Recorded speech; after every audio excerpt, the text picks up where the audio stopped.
So I'm currently on like day 5 of organizing my office slash studio and just redoing it.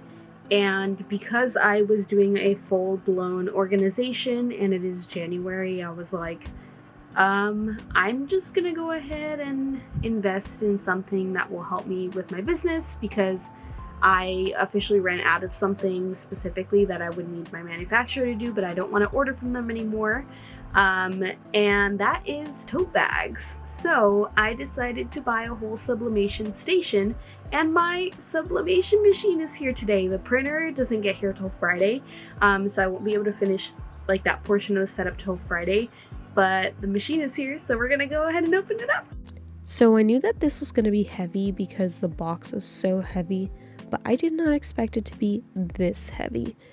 Just the sublimation machine, the heat press itself, that thing was so heavy. And then it had all the other pieces which were also metal.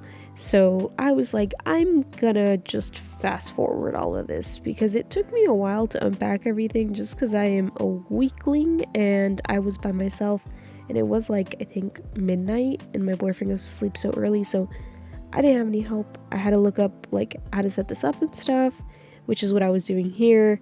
And eventually, I got it set up, and then we finally got to learning on what the heck I was trying to do, I guess. So I now have a sublimation set up, and I have no clue what I'm doing. I just started heating up my heat press, and I printed out one of my designs that I put on my tote bags, and my heat press started beeping at me. I was very scared. It's 1:30 in the morning, and my ass was like, you're gonna do this right now. We're gonna test this out. It's gonna be amazing.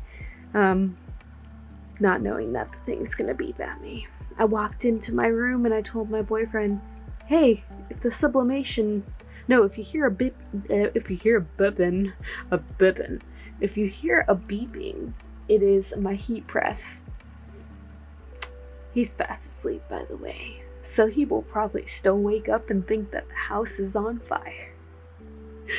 Oh man, maybe I should just close my door. Oh, goodness gracious. I don't know when this thing is supposed to beep, but, so a couple things that I have learned so far. So I knew that I needed to put a heat-resistant thing inside my tote, which I do have an ironing little board, a little mini one.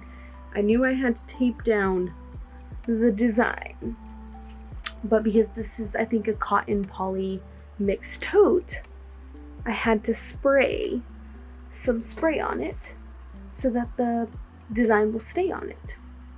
So I did that. Also, my print printed out a little darker, but I also know that the print isn't going to print the correct color. And I also don't know how to adjust my Epson printer settings correctly, so, or at all. It's a new printer. So it's a whole learning shebang. Yeah, hopefully this turns out alright. If not, I can always sell it as a second tote bag. But hey, I'm excited. I'm doing stuff. Oh my gosh. Okay, so after messing with the settings a lot and learning the difference between Fahrenheit and Celsius, because the steps did not tell me that it was in Celsius, not in Fahrenheit, and I went on the Amazon listing thing for the ink, my first freaking ever sublimation thing came out perfect. Like, what? And I think this even looks better than what I would purchase from Vograce. No more needing to pay a manufacturer to do it for me, because I learned, and I could do the same. And the first one came out perfect. Like, what the heck, man? I'm just like, it's now 3:20 in the morning, but freaking success! since it was January, I had to start setting up things for my Halloween shop drop that I try to do every year. I wanted to actually do a color scheme of like pastel pinks and purples because that matches the Halloween vibes a little bit more. Last year I tried to do a scheme of like greens, purples, oranges, like Halloween colors, but mixing it with Halloween, and they didn't do that great, so I was like, maybe this will be a little bit better and it'll be great for like the pastel goths out there. So I made these super cute cards. I absolutely love them and I love the color scheme for them, and this actually allowed me to make something gorgeous as the year went on. So this was so worth it, and I actually love making cards, surprisingly. It's actually really fun and calming. Now, just because the previous year of 2022 these cards did not sell didn't mean that I wasn't going to list them on my website, because I wasn't going to put them to waste.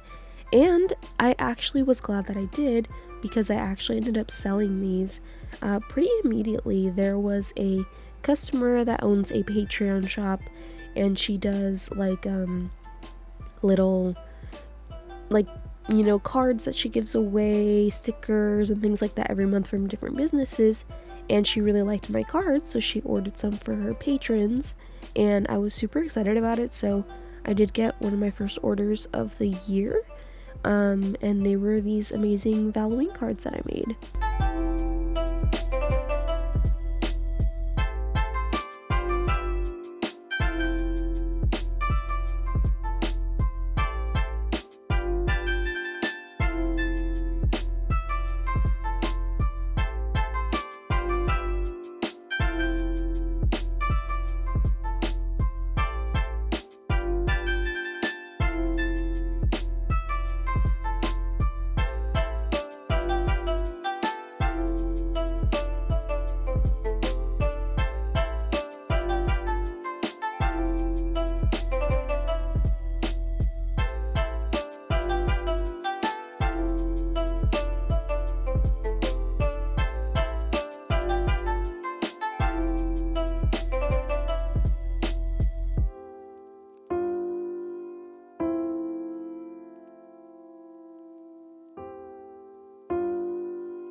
I always include freebies in my orders. I include a handwritten note and some stickers, and sometimes I include like a button or like straws, things like that. So I went ahead and I added some little freebies in there for her, and I hope she enjoyed them.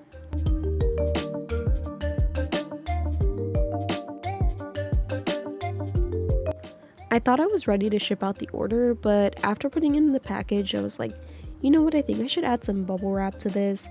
I normally don't ship in these types of mailers, normally like a bubble mailer, but I was like, you know what, I don't think I want to do a bubble mailer for these because these are cards, but I put some bubble mail stuff in there just in case. Last night I got my first Halloween order for the Halloween season, since it is January. I can't believe it. Next month is February. It was literally just a bunch of cards. Someone wanted cards for their patrons, and they got 6 cards of my previous Halloween collection, so I'm super excited about that.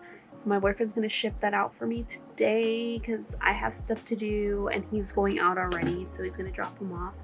But yeah, I just have a lot of like cleanup stuff to do for like the house and stuff. Dishes, bathrooms, I need a shower, things like that. So I just finished recording a video about this like little mini scan gun that I got to kind of start making my transactions a lot faster in person. It doesn't really send my items to the checkout bin, but it actually just immediately searches the item for me in my Square app. So I'm super excited about that. That's on my TikTok now. It's in my helpful like hints, or like not helpful hints, in my helpful tips little folder thing in the album if you want to check it out.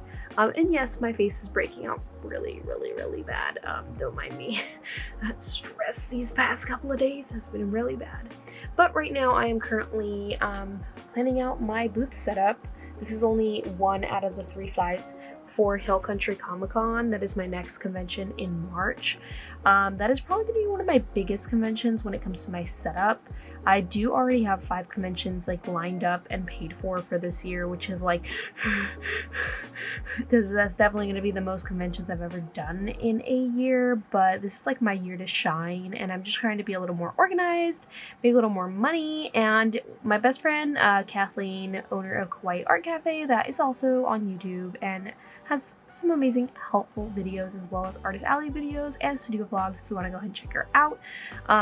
She mentioned that she doesn't allow herself to buy more stock until she sells 50% of her stock, and I was like, that's actually really smart, and I never really thought about doing that, but that's actually really smart. Last year, one of my main goals was not to like overstock myself, with a bunch of new inventory, which I did not. I was very good about that. I actually ended up making money, and I only ended up like $1,000 something in the negative, which was a huge accomplishment because I did invest $10,000 in even starting my business to begin with. So yeah, it's been wild. I'm hoping that this year I will actually be fully in the positive. So I think I'm gonna start doing the strategy that Kathleen implements in her business model, because she's a very successful business owner and artist, and I look up to her so much.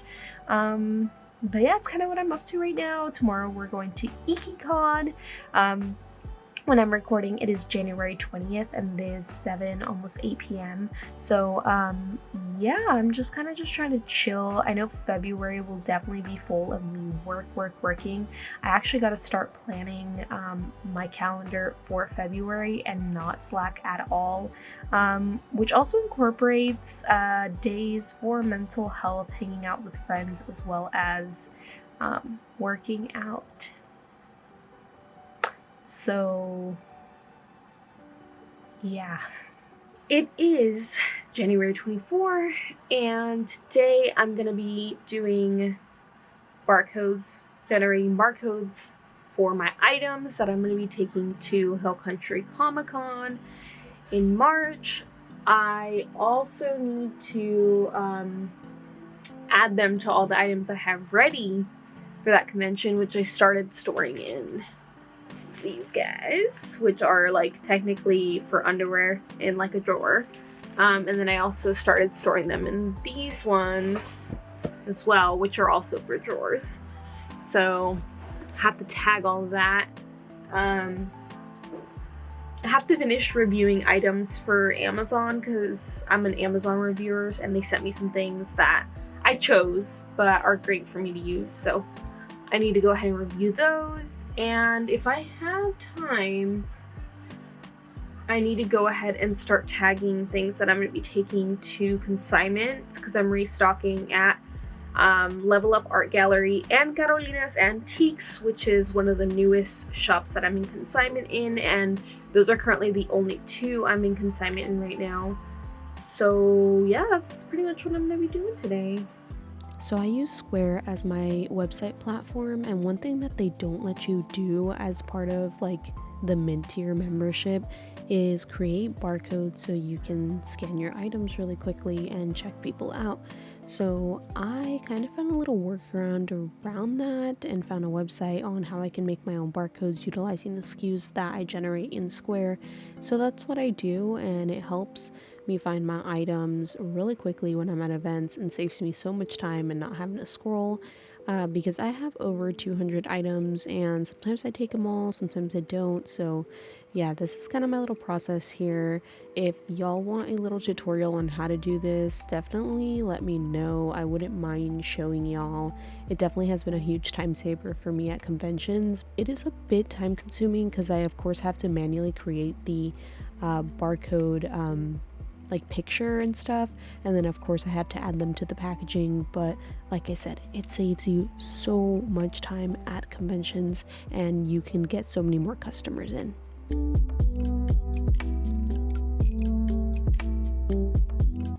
Now, one of the things I had to do was restock my keychains. As you can see, I am recording for TikTok and Reels. This is kind of how I do it. I either set up my phone on a little stand or I set it up on my little Canva arm. This process can be a little tedious just because I do have to grade every single one. Unfortunately, on this batch, there was mainly just B grades, so I had to kind of decide what I was going to do. I did have my earring making supplies out because I decided that I wanted to make some into earrings and some into keychains. So what I did is I made all of the B grades into earrings and then all of the A grades into keychains, because keychains are a big seller for me. Believe it or not, I still haven't made any more keychains that are acrylic besides these two. I think in 2024 I definitely want to make more because people do like keychains a lot.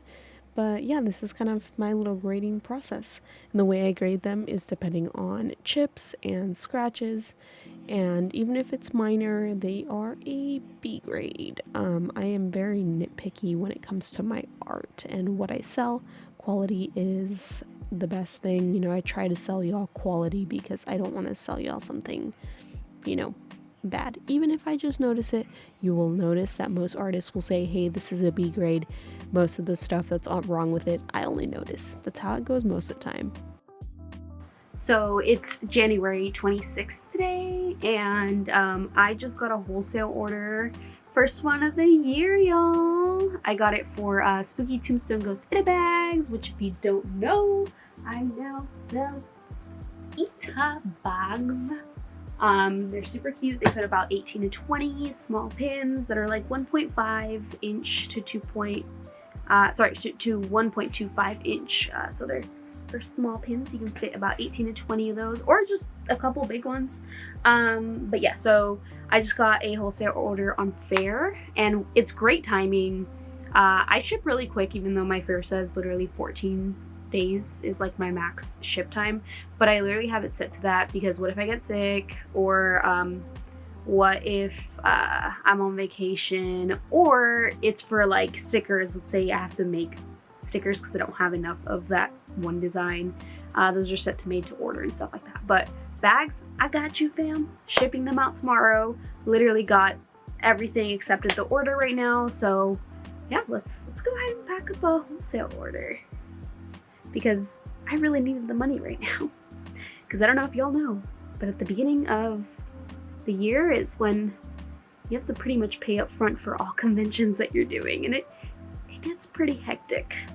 My credit card payment is coming up for my business card, so I'm just like, this was just like, I don't know, thank you to the universe for bringing this new shop, by the way, to my fair. All right, let's pack this order. This order got shipped out to Ready Arts in Jacksonville, Florida, and I'm still shocked that my bag sold so well in 2023, y'all. I even got to ship to Germany at some point, which was super freaking cool. And Ready Arts has actually ordered from me twice this, past year in 2023, so that was really awesome. So you might see some of my Sparkling Punk Spooky Tombstone Ita bags in Florida, or even stickers if you're in the Jacksonville area, and I hope to be able to sell to more shops in 2024, but we will see. I need to get a little bit better about wholesale stuff. Now, this is the last thing that I did in January of 2023, which is I dabbled in making handmade notepads, and let me tell y'all, they did not do well at all. I don't think I've even sold one, so I might add them to my fair wholesale website because they're actually really nice and they're really fun to make. So I would like to sell more, and I might just take them off of my shop. But this is how I make them. I print them and then I, cut them, glue them, and everything at home. I bought this ginormous paper cutter, which is expensive as hell, but so much fun to like figure out and use and all of that. So definitely want to make sure I utilize it. I ended up getting inspiration from this YouTuber that I follow.